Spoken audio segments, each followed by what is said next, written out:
മാവേലിക്കര ലോക്സഭാ മണ്ഡലം UDF സ്ഥാനാർത്ഥി കൊടിക്കുന്നിൽ സുരേഷ് പത്തനാപുരത്ത് വോട്ട് അഭ്യർത്ഥിച്ച് പര്യടനം നടത്തി. രാവിലെ പത്തനാപുരം പള്ളിമുക്കിൽ KPCC സെക്രട്ടറി പഴക്കുളം മധു പര്യടന പരിപാടി ഉദ്ഘാടനം നിർവഹിച്ചു. രാഹുൽ ഗാന്ധി നിർഭയനായി ഈ വർഗീയ ശക്തികൾക്കെതിരായി നിരന്തരമായ പോരാട്ടം നടത്തുകയാണ്. ആ പോരാട്ടത്തിന് ഫലമുണ്ടാകണം, ആ പോരാട്ടത്തിന് വിജയമുണ്ടാകണം. കഴിഞ്ഞ 10 വർഷക്കാലം ജനങ്ങൾക്ക് നൽകിയ വാഗ്ദാനങ്ങളെല്ലാം കാറ്റിൽ പറത്തി. എവിടെ 15 ലക്ഷം രൂപ ഇന്ത്യക്കാരുടെ അക്കൗണ്ടിൽ, എവിടെ കർഷകർക്ക് ഇരട്ടി വരുമാനം, എവിടെ വർഷം തോറും 2 കോടി തൊഴിൽ. മോഡി പറഞ്ഞ വാക്കുകളെല്ലാം പാഴ്വാക്കായി. മോഡിയുടെ ഗ്യാരണ്ടി ഒരു ചാക്കിന്റെ പോലും വിലയില്ലാത്ത, യാതൊരു സാധ്യതയുമില്ലാത്ത, ഒരു വിലയുമില്ലാത്ത കാര്യങ്ങളായി മാറി. ശ്രീ രാഹുൽ ഗാന്ധി ആസ്ഥാനത്ത് നമ്മുടെ ഗവൺമെന്റ് അധികാരത്തിൽ വന്നാൽ ഇന്ത്യയിലെ എല്ലാ കുടുംബങ്ങളിലും, നിർധന കുടുംബങ്ങളിൽ ഒരു സ്ത്രീക്ക് ഒരു വർഷം 1 ലക്ഷം രൂപ അക്കൗണ്ടിൽ ഇട്ടുകൊടുക്കുന്ന വമ്പിച്ച പ്രഖ്യാപനമാണ് പ്രകടന പത്രികയിലൂടെ പുറത്തേക്ക് വിട്ടിരിക്കുന്നത്. നമ്മുടെ ചെറുപ്പക്കാർ 30 ലക്ഷം തൊഴിലുകൾ കേന്ദ്ര ഗവൺമെന്റ് കഴിഞ്ഞ 10 വർഷക്കാലമായി നികത്തുന്നില്ല.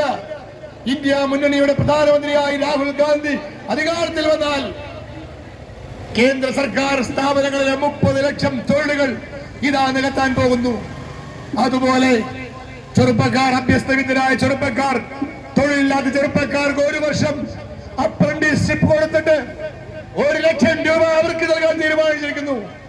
കർഷകർക്ക് കടങ്ങൾ എഴുതിത്തള്ളുന്ന ഉൾപ്പെടെയുള്ള, അവരുടെ വരുമാനം വർദ്ധിക്കുന്ന ഉൾപ്പെടെയുള്ള ഉന്നതമായ തീരുമാനങ്ങൾ. റബ്ബറിന്റെ വിലയിടിവ് തടയാൻ ശക്തമായ നടപടികൾ. അന്താരാഷ്ട്ര മാർക്കറ്റിലെ വിലയിടിവ് എത്ര നടന്നാലും കേരളത്തിലെയും ഇന്ത്യയിലെ റബ്ബർ കർഷകർക്ക് 300 രൂപ മിനിമം വില നൽകാൻ നമ്മുടെ മുന്നണിയും നമ്മുടെ പാർട്ടിയും തീരുമാനിച്ചിരിക്കുന്നു.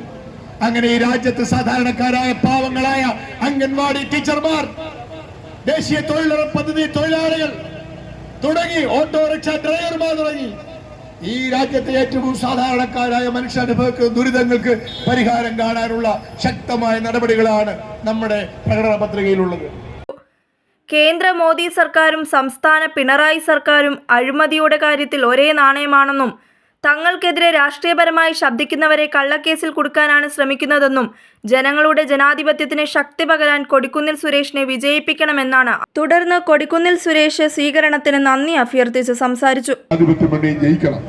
ശ്രീ രാഹുൽ ഗാന്ധിക്ക് ഇന്ത്യയുടെ പ്രധാനമന്ത്രിയാകണമെങ്കിൽ, കോൺഗ്രസ് നേതൃത്വം നൽകുന്ന ഇന്ത്യ സഖ്യം അധികാരത്തിൽ വരണമെങ്കിൽ തീർച്ചയായും കൂടുതൽ MP-മാർ നമുക്ക് സംഭാവന ചെയ്യേണ്ടതുണ്ട്. അതുകൊണ്ട് രാഹുൽ ഗാന്ധിക്ക് കരുത്തു പകരാൻ കേരളത്തിലെ 20 സീറ്റിൽ 20ഉം ഇവിടെ നിന്ന് ജയിപ്പിക്കാൻ UDF-ന് കഴിയണം. അങ്ങനെ കഴിഞ്ഞാൽ യാതൊരു സംശയവുമില്ല, കേരളത്തിലെ 20 സീറ്റ് കേന്ദ്രത്തിൽ ഇന്ത്യ സഖ്യത്തിന് മന്ത്രിസഭ രൂപീകരിക്കാൻ നിർണായകമാകും എന്നുള്ള യാതൊരു സംശയമില്ല. അതുകൊണ്ട് ഇവിടെ സ്ഥാനാർത്ഥി സാങ്കേതികമായി ഞാനാണെങ്കിലും നമ്മളെല്ലാവരും സ്ഥാനാർത്ഥികളായി തന്നെ ഈ തെരഞ്ഞെടുപ്പിനെ കണ്ടുകൊണ്ട് പ്രവർത്തിക്കുകയും ഇനിയുള്ള ദിവസങ്ങളിൽ പരമാവധി ആളുകളെ വോട്ടർമാരെ നേരിൽ കണ്ട് അവരോട് വോട്ട് അഭ്യർത്ഥിച്ച് അവരെ പോളിംഗ് ബൂത്തിൽ കൊണ്ട് വോട്ട് ചെയ്യിപ്പിച്ചാൽ യാതൊരു സംശയമില്ല, വോട്ടർമാർ നമുക്ക് അനുകൂലമാണ്, അന്തരീക്ഷം നമുക്ക് അനുകൂലമാണ്, ജനങ്ങളുടെ ചിന്താഗതി നമുക്ക് അനുകൂലമാണ്, ദേശീയ സംസ്ഥാന സാഹചര്യങ്ങളെല്ലാം ഐക്യ ജനാധിപത്യ മുന്നണിക്ക് അനുകൂലമാണ്. അതുകൊണ്ട് ഈ അനുകൂലമായ അന്തരീക്ഷം, രാഷ്ട്രീയ സാഹചര്യം പരമാവധി പ്രയോജനപ്പെടുത്തിക്കൊണ്ട് പത്തനാപുരത്ത് മാവേലിക്കര പാർലമെന്റ് മണ്ഡലത്തിൽ ഏറ്റവും വലിയ ഭൂരിപക്ഷം നൽകുന്ന നിയോജകമണ്ഡലമായി പത്തനാപുരത്തെ മാറ്റണം എന്ന് സ്ഥാനാർത്ഥി നിലയിൽ ഞാൻ നിങ്ങളോട് അഭ്യർത്ഥിക്കുക. രാവിലെ പത്തനാപുരം പഞ്ചായത്തിലും ഉച്ചയ്ക്ക് ശേഷം പിറവന്തൂർ പഞ്ചായത്തിലുമാണ് UDF സ്ഥാനാർത്ഥി പര്യടനം നടത്തുന്നത്. KPCC അംഗം CR നജീബ്, DCC സെക്രട്ടറിമാരായ ഷെയ്ഖ് പരീദ്, പള്ളിത്തോപ്പിൽ ഷിബു, JM ഷൈജു, ബാബു മാത്യു, UDF മണ്ഡലം ഭാരവാഹികളായ രാധാമോഹൻ, സുധീർ മലയിൽ, നവാസ്, മഹിളാ കോൺഗ്രസ് നേതാക്കളായ റഹ്മത്ത് ദിലീപ്, ലത സി നായർ, ശ്യാമള തുടങ്ങി നിരവധി UDF നേതാക്കൾ കൊടിക്കുന്നിൽ സുരേഷിനോടൊപ്പം പര്യടന പരിപാടിയിൽ പങ്കെടുത്തു. News bureau, Pathanapuram.